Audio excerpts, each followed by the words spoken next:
kotse ba? Feel kotse na. Sa mga tropa kong mahilig mamikap dyan, sabay-sabay na kayong magbunyi. Ito na kasi ang isa sa mga pinaka-inaabangan nating offering sa mid-size truck segment. Wala akong ibang tinutukoy kundi ang next generation Ford Ranger Raptor. Mas pinaangas at mas pinabangis, kaya naman mas katakam-takam, just like me. Yummy! I'm Stanley Chi and this is Phil Coach's quick look at the next generation 2022 Ford Ranger Raptor. Tour. You know the drill. Like this video first, then subscribe to our YouTube channel. Huwag kakalimutang i-click ang bell icon sa ibaba para mauna kayo sa aming latest videos. At para lagi kayong updated sa full specs, latest pricing at news tungkol sa Ford Ranger Raptor, basa-basa lang sa aming Phil Coche Car Guide. Just click the link in the description below. I'm sure alam nyo na by now kung ano ang Ranger Raptor. Ito lang naman ang high-performance version ng standard na Ford Ranger mid-size pickup, optimized for off-road driving. It made its debut in 2018 and is instantly recognizable through its larger dimensions since mas malaki, mas malapad at mas mataas ito kaysa sa regular na Ranger. Ngayon, a few years later, kating-kati na ba kayong malaman kung gaano pa lalo kaastig itong bagong Ranger Raptor?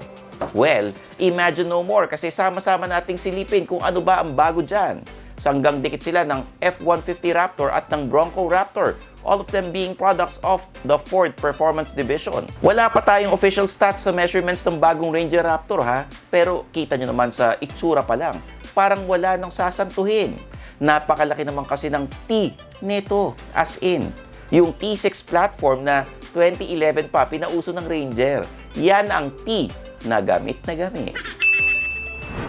Pansin na pansin ang pagkakaiba ng bagong Ranger Raptor sa outgoing version. Andyan pa rin ang Ford wordmark sa grille pero mas pinalaki pa lalo para kitang-kita pa rin kahit ng mga hindi pa nagpapalasik dyan.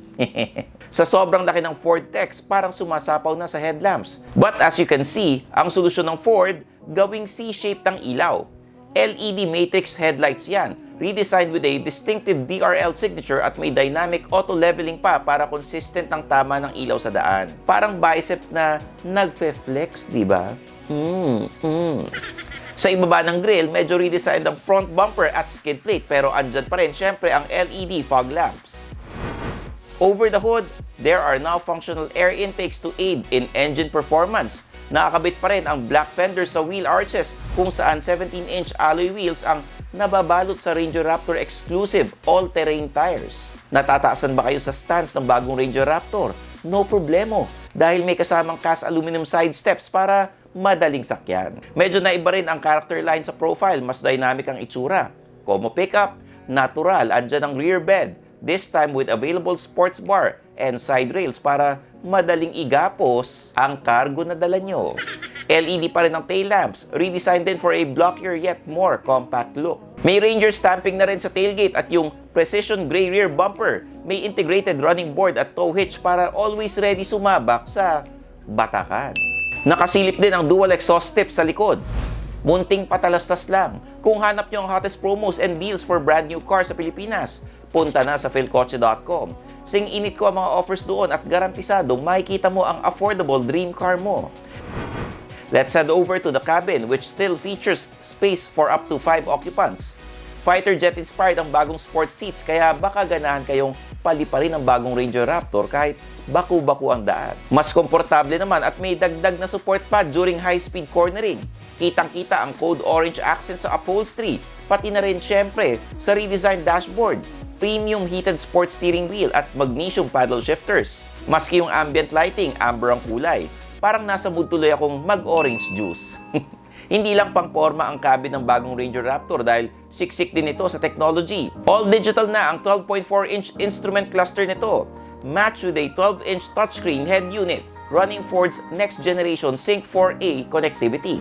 As expected, standard ang Apple CarPlay at Android Auto, wireless pa. 10 din ang speaker sa loob, courtesy of the perfect brand para sa turbuhan, bang, and all of said. Expect na natin na carried over ang existing safety features ng outgoing Ranger Raptor sa new version tulad ng 6 airbags, anti-lock brakes, traction and stability control, cruise control at hill descent control. When it comes to performance, the new Ranger Raptor makes use of a new 3-liter twin-turbo EcoBoost or EcoBoost V6 gasoline engine developed by Ford Performance, rated at 288 horsepower and 491 Nm of torque. Sa Europe lang yung outputs na yan ha. Detune kasi yung makina para sa old continent to meet their strict emission standards. Sa Australia at sa South Africa, 392 horsepower and 583 Nm of torque ang output na sobrang laking lamang kaysa sa makukuha ng mga European truck buyers. Napaka-stick naman kasi ng mga ninuno natin.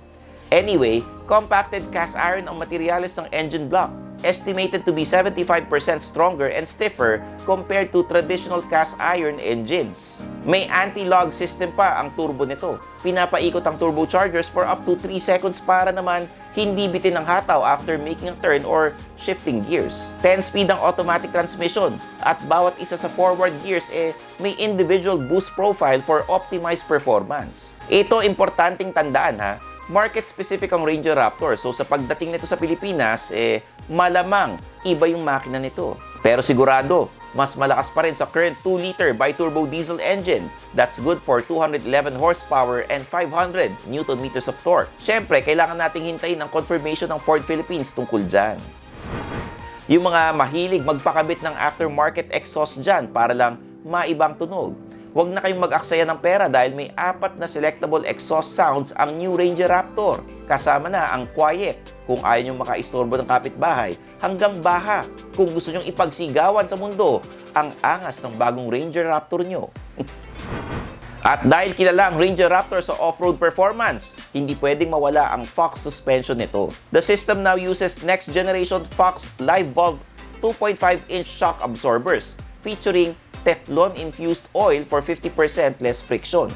Alam nyo naman, iba na ang madulas, lalo na't importante yan sa magandang suspension travel. Bago rin ang control arms na gawa sa aluminum, magaan pero matibay. Part yan ng redesigned suspension ng Ranger Raptor para mas kontrolado ang biyahe sa rough terrain. Siyempre, merong chassis improvements din. Raptor-specific reinforcements tulad ng sa C-pillar, cargo box, shock mounts, front shock tower, rear shock bracket, ultimo, spare tire. Lahat yan designed para siguradong hindi pa iiwan sa off-roading ang bagong Ranger Raptor. Kailangan din ng proteksyon sa underbody kaya naman high-strength steel ang ginamit para sa front metal plate. Bago ko makalimutan, first time na gagamitin ng permanent all-wheel drive system ang Ranger Raptor, complete with 2-speed transfer case and front and rear locking differentials. A total of 7 driving modes ang available between on-road and off-road driving.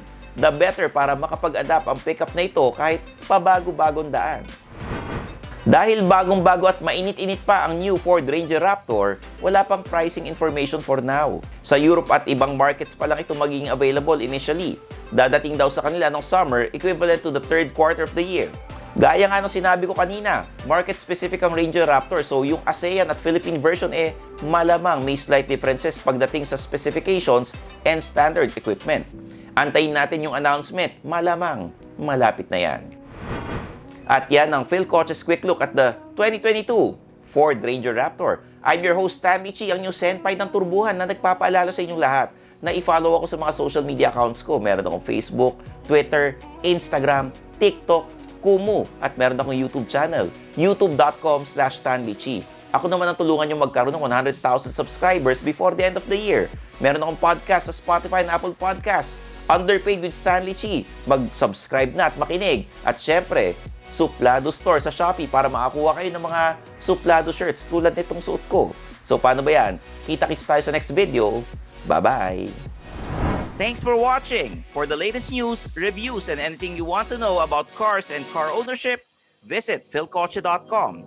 Follow us on YouTube, Facebook, Instagram, and Spotify para hindi ka huli sa usapan. Tandaan, kotse ba? Philcoche na!